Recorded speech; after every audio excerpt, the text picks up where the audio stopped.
Hey everyone, welcome to the podcast. My name is Jeffrey and I'll be your host.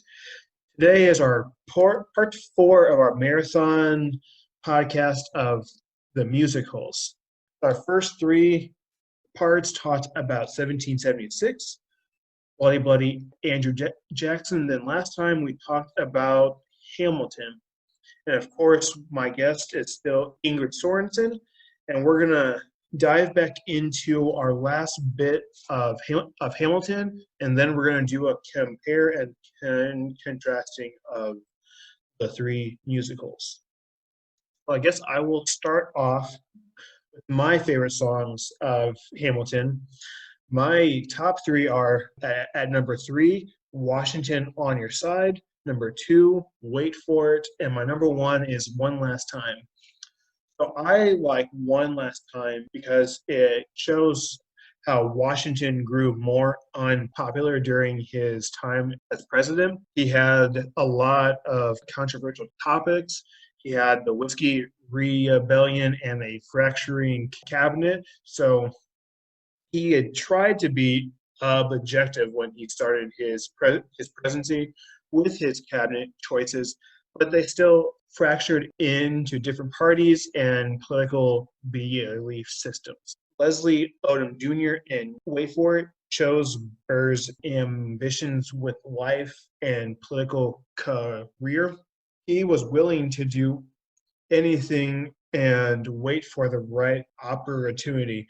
I see that most when he switches parties to run against Schuyler for his Senate seat as a Democratic Republican.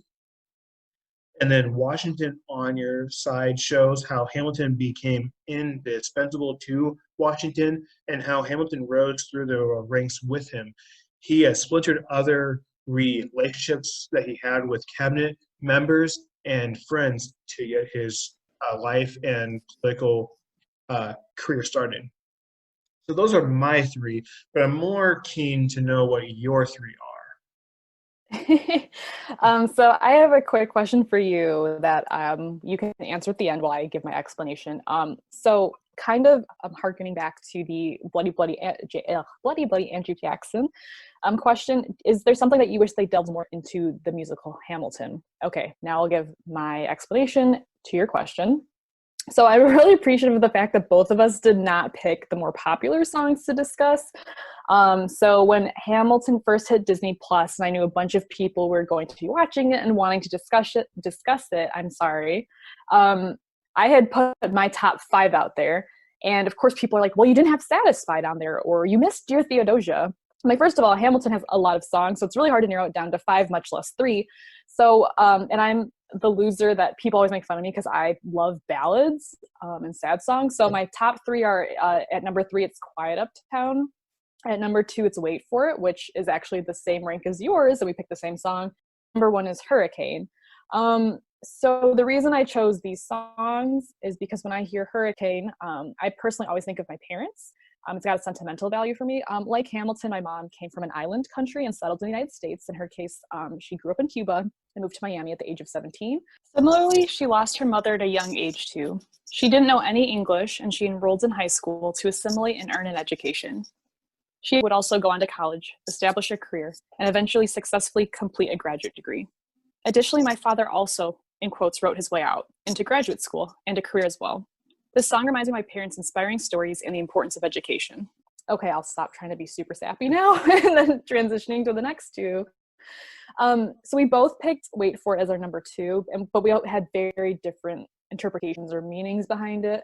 I enjoy Wait for It because it reminds me to remain hopeful in spite of everything that's going on and that there's a reason for everything. So you were looking at it like sort of with, birth specifically, and I guess I'm just a hopeless romantic, so I'm applying it to everyday life. And then lastly, I really enjoy It's Quiet Uptown because for me it's a powerful testament to tougher emotions, or it's giving words for those, such as like loss, grief, and deciding to reconcile with someone. That in spite of tragedy, solace and peace can eventually be achieved. Like I said, I just really enjoy Hamilton, the fact that it's got quite a large range, but it also covers like a very wide breadth of topics and themes that are incredible or relatable for a lot of people. Like I said, overall, I think this intersection of music, staging on theater and history is, for lack of a better word, like beautiful, because it shares the story in a very different format besides the written word that can reach audiences in a new or better way to accommodate all learning styles. That's a good analysis, and you brought in a personal tone to it too, which is nice. Because some people, they see the more popular songs like "My Shot" and everything else, and they relate more to those songs. Whereas you take more of the somber songs, and then you can actually bring back to your family and how they rose up to become, more than what they could have. So to answer, Yeah, I've. go ahead. Oh, sorry, I mean to cut No, you off. go ahead. Then I'm like sad boy status over here for me, but continue on. I didn't cut you off.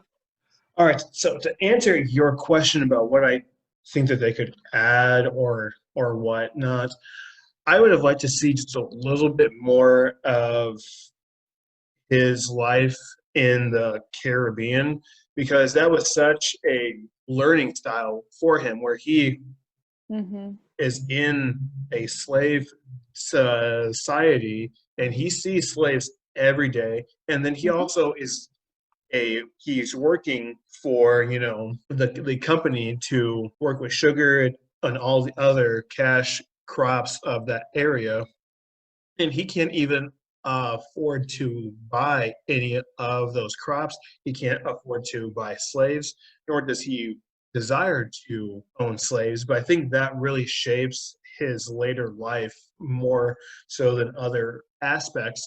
But I feel like the one song just does not do it justice. Even though Aaron Burr says that he's the son of a whore every time, like it's not enough. I want just a little bit more. And then I also Yeah.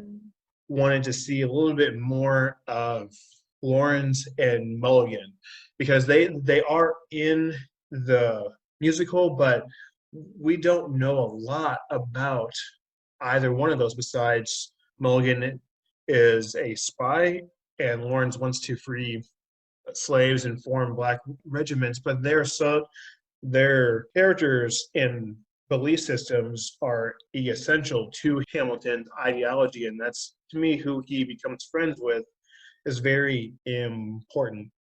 So those are just two things. I'm sure there are other things, but I don't want to really take up 10 minutes of what I want the musical to be because it's a masterpiece. Is there anything that you Mhm. wanted to see added or taken out? No, I actually think you pretty much hit it on the head. It was pretty. You mentioned growing up, right, in the society that he did. And it's very formative, right? He had a very tragic beginning, and as you mentioned, it helps, shape his views on slavery, as well as his foundation for economics, right, and this foundation for education that he would bring with him to New York.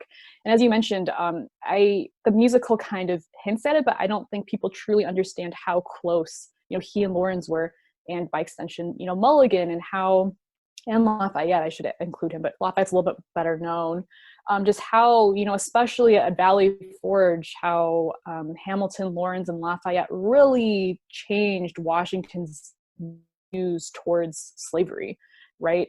He's surrounded, he loves these guys, and, they're all either fighting for abolition or manumission, which eventually would shape Washington's views on slavery later in life, and it would they'd be a great influence on him. So yeah, they're only in the first act, as you had noted, and they're kind of briefly introduced. But the musical, due to time constraints or personal preference, can only cover so much. So yeah, it's like I said, it's a good introduction. So hopefully people will learn more about their writings or their role to the revolution that they might have never heard of before.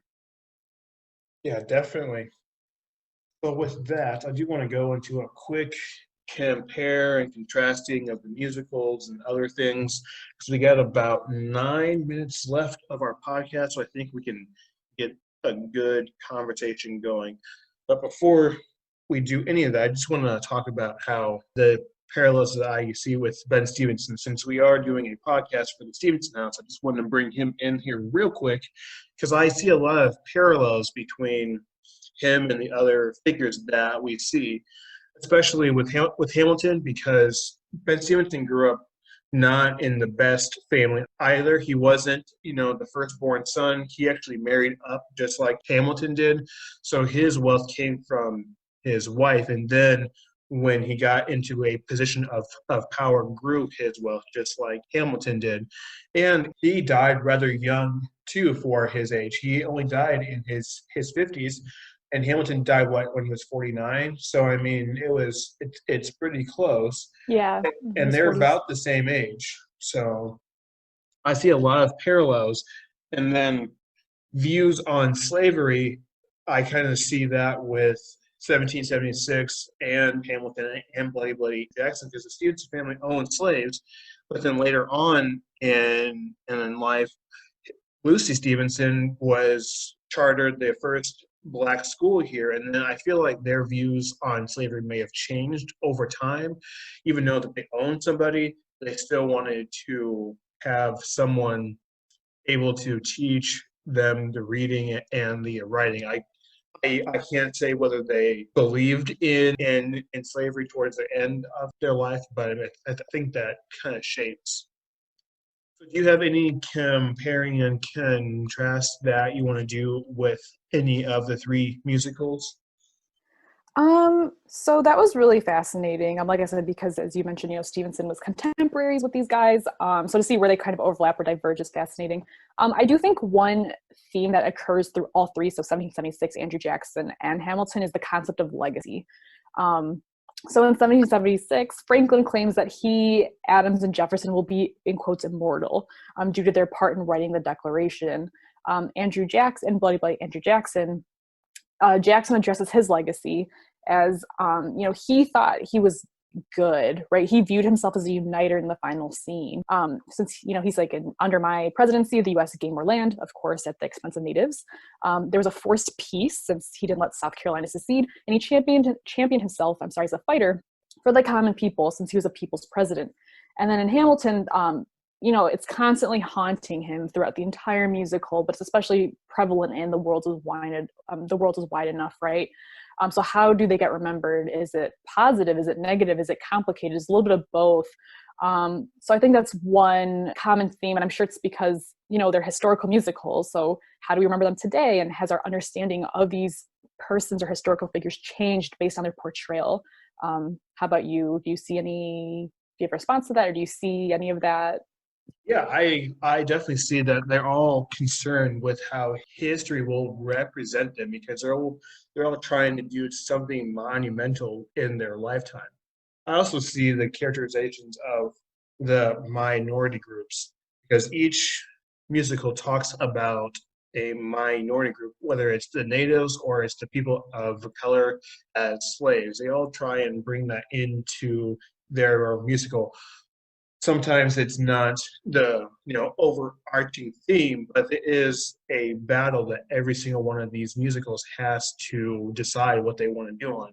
When it was in 1776, you had to get rid of the slavery cause for the southern states to accept the Declaration of Independence. You have Jackson, he has his own dichotomy of natives, but that's a whole nother podcast topic. But he has his wars with the natives, and he also adopts a native girl or child.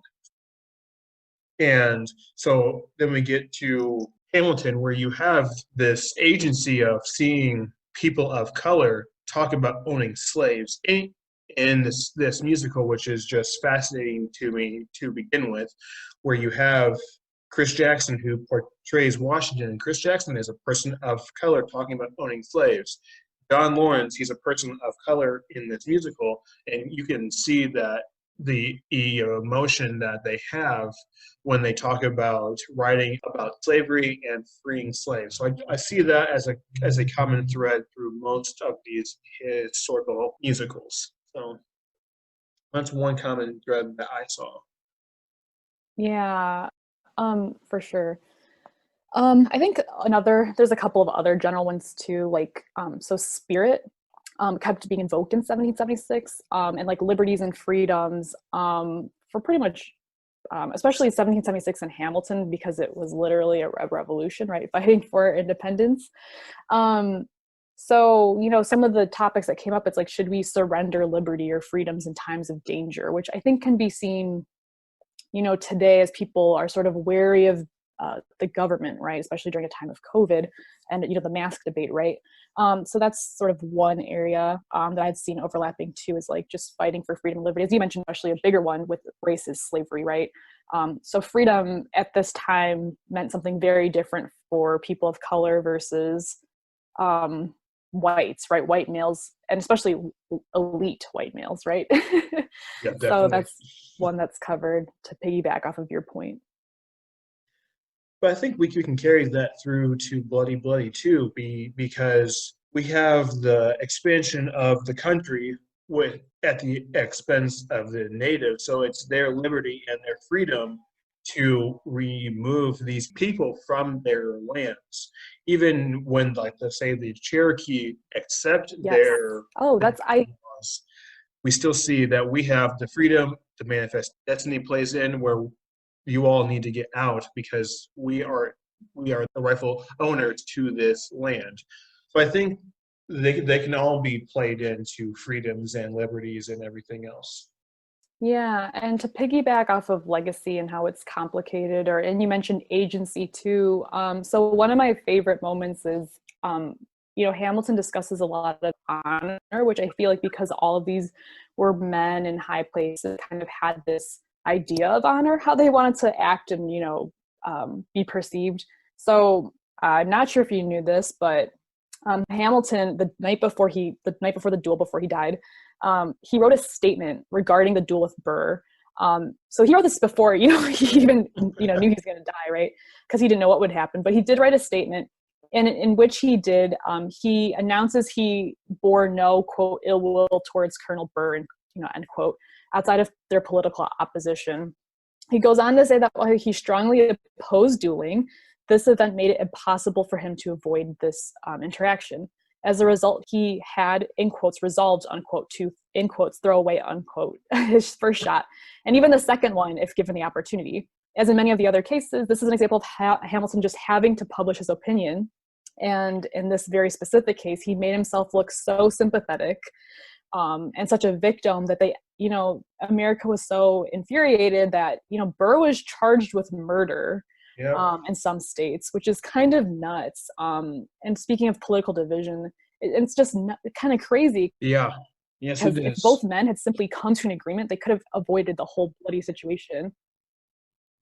So yeah, like I said, just the fact of like that ownership and that agency and how you want to be like remembered and honor. And is it real, or is it, we want to be remembered a certain way, so we shape our understanding or what we leave behind, or how that shapes how we're remembered. So it's really fascinating. Yeah. All right. Well, we are out of time for this podcast. So thank you once again for being our special guest and for this long 4-part podcast. But I hope everyone else enjoys this podcast. So thank you once again for being my guest. Yeah, thank you for having me. I could always talk about the intersection of art, and museums. All right. Well, we'll see you all next time.